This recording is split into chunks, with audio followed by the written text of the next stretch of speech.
On est bien là, Tintin.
Ces lectures, ça me fait penser à une question qu'on me pose souvent. Comment ai-je pu vivre aussi longtemps sans être conscient de l'existence de l'Empire d'Indialistan? Nom d'un chien. Non, j'ai pas envie d'un qui plus de bêtisier que... L'Empire, vous le savez, c'est la ligne d'horizon. Comment peut-on vivre longtemps sans horizon? Chaque point du globe est à la fois partie de l'horizon, pas partie de l'horizon, nous sommes partout et nulle part en même temps. Et là, on va pouvoir sans doute enchaîner avec autre chose et faire un point de coupe avant de revenir à la suite.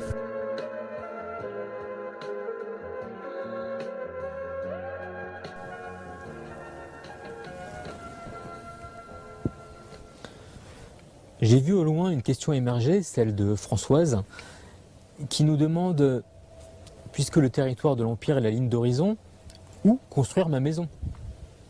C'est une bonne question, Françoise. Savez-vous que l'Empire a également revendiqué les vortex de déchets plastiques dans les océans? Vous pouvez toujours y construire votre demeure, mais sachez que nous sommes le seul pays au monde à vouloir la disparition de son propre territoire physique. Adieu, Françoise.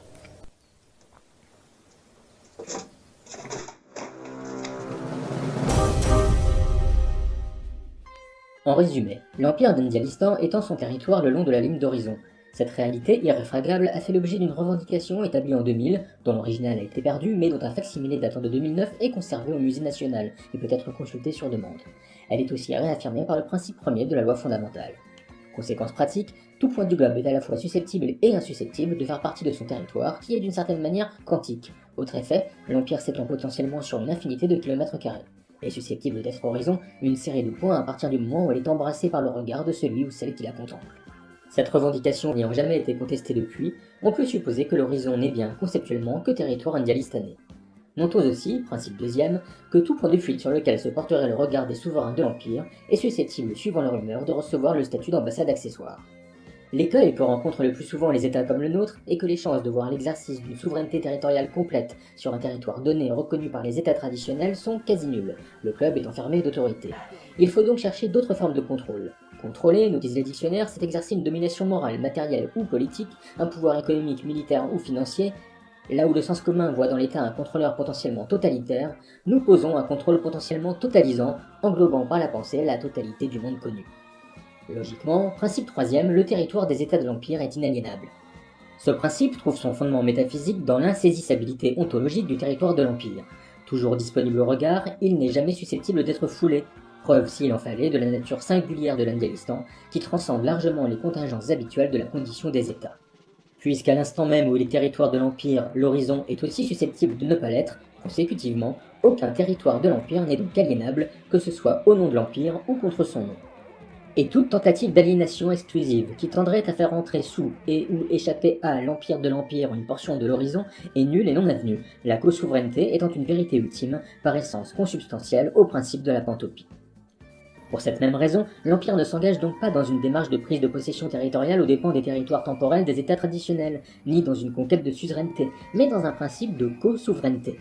Il reconnaît aux États constitués la pleine propriété, fructus, usus, abusus de leur territoire, et veille avec fermeté et justice à prévenir les velléités expansionnistes qui conduiraient tel ou tel État à revendiquer l'horizon d'un autre.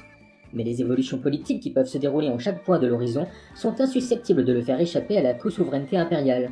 Inversement, la co-souveraineté de l'Empire n'est pas susceptible de faire échapper les horizons observés au territoire des États traditionnels auxquels ils sont, le cas échéant, habituellement rattachés.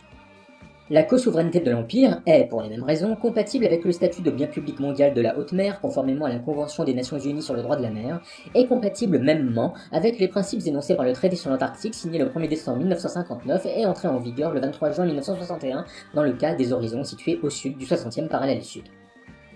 Consciente néanmoins des difficultés pratiques que pourrait leur causer sur la scène internationale cette revendication aux origines poétiques, les autorités indianistanaises ont aussi décidé en 2013, sans porter préjudice à cette réalité fondatrice, de revendiquer un territoire physique. Ont été déclarés territoire de l'Empire le vortex de déchets du Pacifique Nord, également connu sous le nom de GPGP, Great Pacific Garbage Patch, et ses 4 homologues recensés à ce jour, ceux de l'Atlantique Nord, de l'océan Indien, du Pacifique Sud et de l'Atlantique Sud.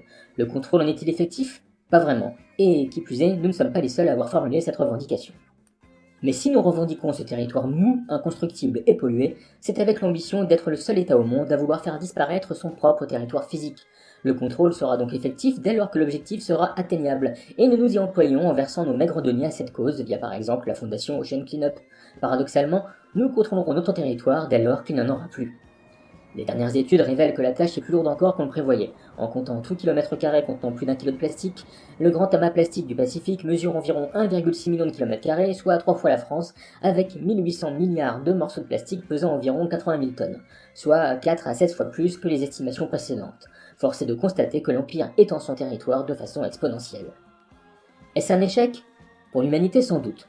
Pour l'Empire, c'est un encouragement à poursuivre son action, en commençant par rappeler que sur les 300 millions de tonnes de plastique produites chaque année dans le monde, 10% termineraient dans les océans. La solution qui s'impose aux citoyens indialistanais est simple, limiter leur consommation et leur rejet de plastique, refuser la logique du jetable. Mais revenons à nos horizons.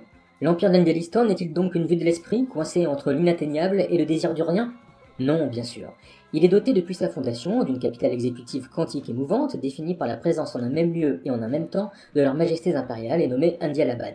Afin d'assurer parallèlement une continuité de service à ses citoyens et de relations avec les nations alliées, l'Empire a, par décret impérial, adjoint à cette capitale unique en son genre, une capitale administrative permanente.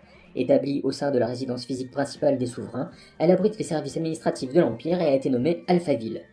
Ville Alpha, ville première de l'administration impériale, elle rend aussi, à travers son nom, hommage à la cité éponyme du film de Godard, lequel rend hommage à son tour à Éluard et à son recueil Capitale de la douleur. Et à Nietzsche sur la question du privilège des morts.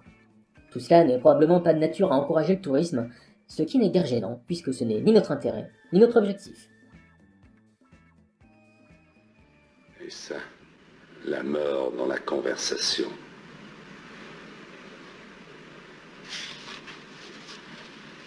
Et ça. Tes yeux sont revenus d'un pays arbitraire où nul n'a jamais su ce que c'est qu'un regard.